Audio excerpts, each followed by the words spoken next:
8.10, solving logarithmic equations.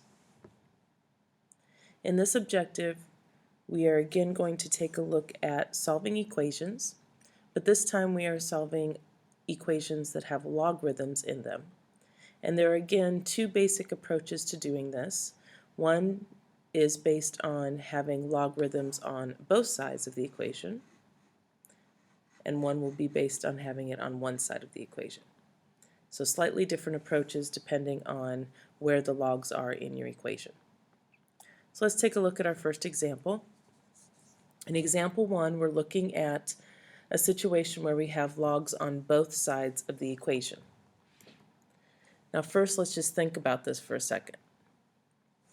If I am taking the log of x and I'm saying that that has to be equal to the log of y, where the bases on both of my logs are the same, then it should logically make sense that this can only happen if the x is equal to the y. If you think about this, we've already worked this way. We've already said if I have x equal to y, I can take the log of both sides and it would be equal to each other. Okay, that's what we were doing in the last objective when we were trying to solve our exponential equations. But it would also then make sense that we could go this way. So if I know I have the log of an x and it's supposed to be equal to the log of a y, then the only way that can happen is if the x is equal to the y. Okay, so using that idea, if I'm asked to solve an equation like this, where the log base 3 of 5x minus 1 has to equal the log base 3 of x plus 7.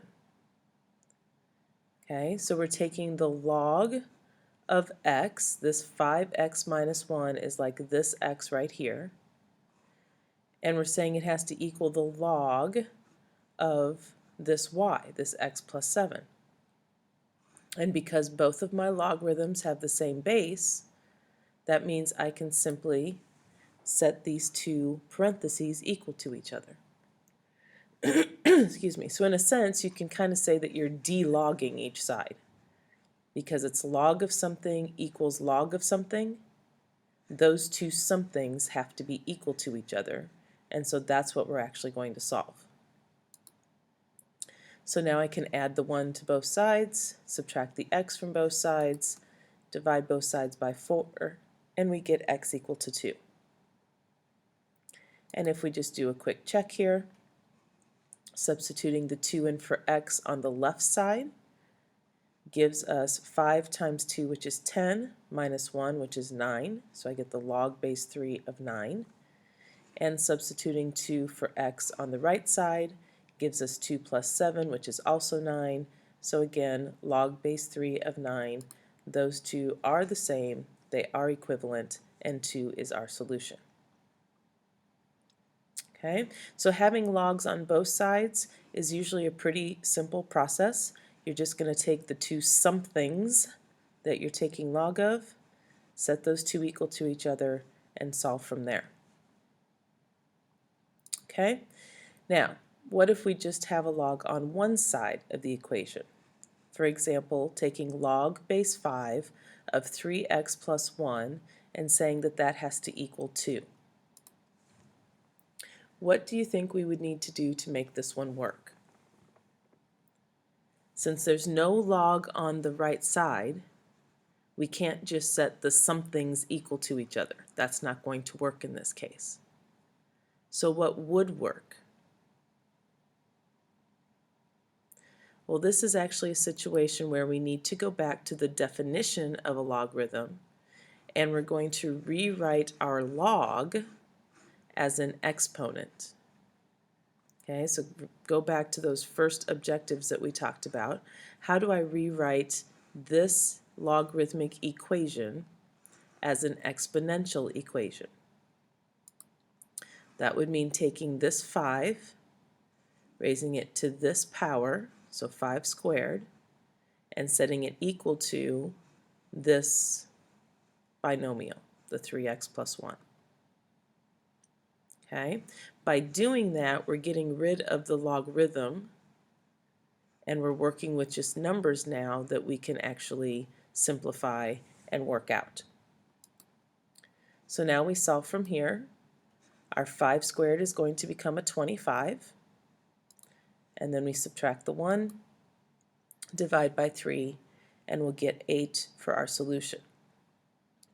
Now again, if we just do a quick check, we'll put our 8 in for x, so 3 times 8 is 24, plus 1 is 25, so we're saying we want the log base 5 of 25 to equal 2. And if we do another rewrite here quick, 5 squared really does give us 25, so our answer works. With logarithms, you really need to make sure that you are checking, because even though we've just done 2 examples where our solutions worked, it's very common for solutions not to work in logarithms. It doesn't happen very often with exponentials, but it does happen quite often with logarithms. So you really have to make sure that you're checking your answers, that they really are going to work. Okay, so you've seen a couple of examples now using logarithms on both sides or logarithms on just one side.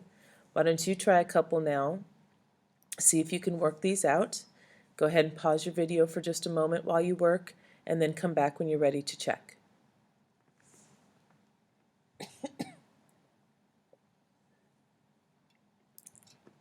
All right, let's check our answers. So in the first case, because this is a situation where we had log on both sides, we're taking the log of something on both sides, and so those two somethings can just be set equal to each other.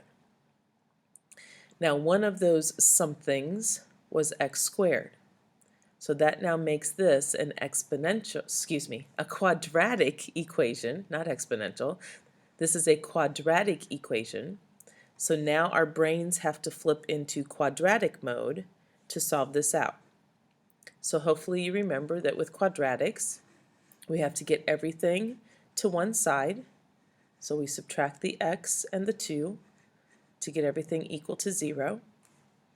And then we can factor this by taking factors of -2 that will add up to -1.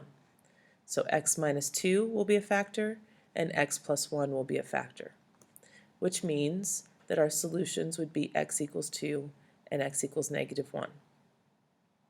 And if you put both of those back into your equation, they both work. So we can keep both of those as solutions. In the second problem, since we only have the log on one side of the equation, we need to rewrite as an exponential equation. So 3 to the third power has to equal the 2x minus 1.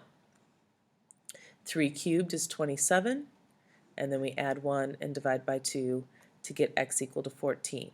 And again, when we substitute that back into the equation, it does indeed work.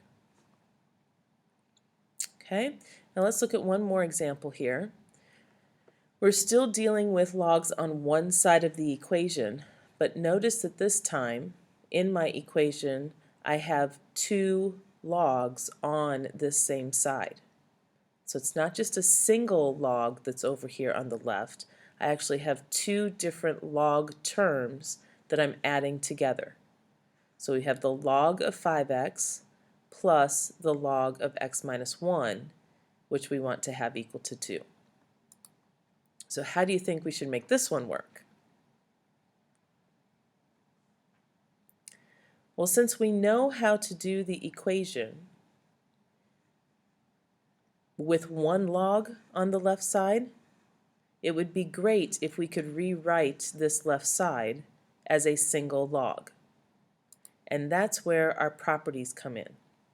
We want to use the properties that we talked about a couple of objectives ago to condense this left side and rewrite it as a single log. So since this is an equation excuse me, where I am adding the two logs together.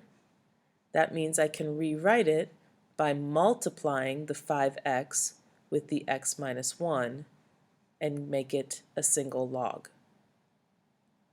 Okay, so using the properties we talked about a few objectives ago, we are rewriting this as a single log where we take 5x times x minus 1, and we're going to make that equal to 2. Now, if we do a little simplifying here, we're going to distribute the 5x through the binomial, and so we end up with 5x squared minus 5x. Okay, that's the something now that's inside of the log. And so now we're ready to rewrite in the exponential form, and since our log doesn't have a base written here, remember that means that we assume it's going to be 10. And so in the rewrite, we're going to take the 10 to the second power and make that equal to this 5x squared minus 5x. Okay? Now, the 10 squared is just going to be 100, so I'm going to replace 10 squared with 100. And then again, when you look at the type of equation we now have, we are talking about a quadratic because of this x squared. So if I solve this as a quadratic, I need to move the 100 over so everything is equal to 0. And then hopefully you notice here, all three of my terms have a common factor of 5. So I'm going to divide everything by 5 to make my equation easier to work with. So when I divide everything by 5, I end up with x squared minus x minus 20. So now I'm ready to factor using factors of negative 20 that will add up to a negative 1. And those factors will be x minus 5 and x plus 4. So my solutions appear to be a 5 and a negative 4. Okay, so now let's check that quick. When we choose the 5 and put that back in for x, we're taking 5 times 5 in the first logarithm to get log of 25. We're taking 5 minus 1 in the second logarithm to get the log of 4. And then again, if we use properties here, the 25 times the 4 would give us the log of 100. And if I rewrite, that would mean 10 squared equals 100, which it indeed does. So 5 is a solution. Now let's try the negative 4. When I put negative 4 in for x, I end up with 5 times negative 4, which gives me the log of negative 20, plus the negative 4 minus 1 here gives me the log of negative 5. Now go ahead, if you have a calculator handy, and try taking the log of negative 20.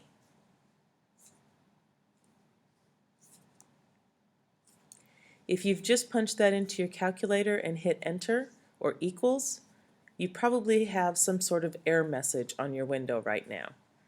That is because we cannot take logs of negative numbers. If you remember when we looked at the graphs of logarithms, remember how it curves down like this? Okay, so it gets closer and closer and closer to this y-axis, but it never actually crosses over here into the negative territory. So we can never have the log of a negative number. This is never going to work, which means then negative 4 is not a viable solution. So we cannot take logs of negatives. That means negative 4 is not going to work, and so the only real solution is positive 5. Okay, so I hope that gives you enough information to work with as you work through your 8.10 practice. If you have any questions about these, again, please make sure you're asking during class time. I'll be happy to help you out and get you back on track. When you do finish your objective, make sure you show it to me so you can get it checked off your list. And then this is our last objective for Chapter 8. So when you finish Objective 8.10, you'll want to prepare for your final quiz, which will be over just these last two objectives. and then after that you can start preparing for the Chapter 8 test. Again, any questions about any of this, make sure you ask during class.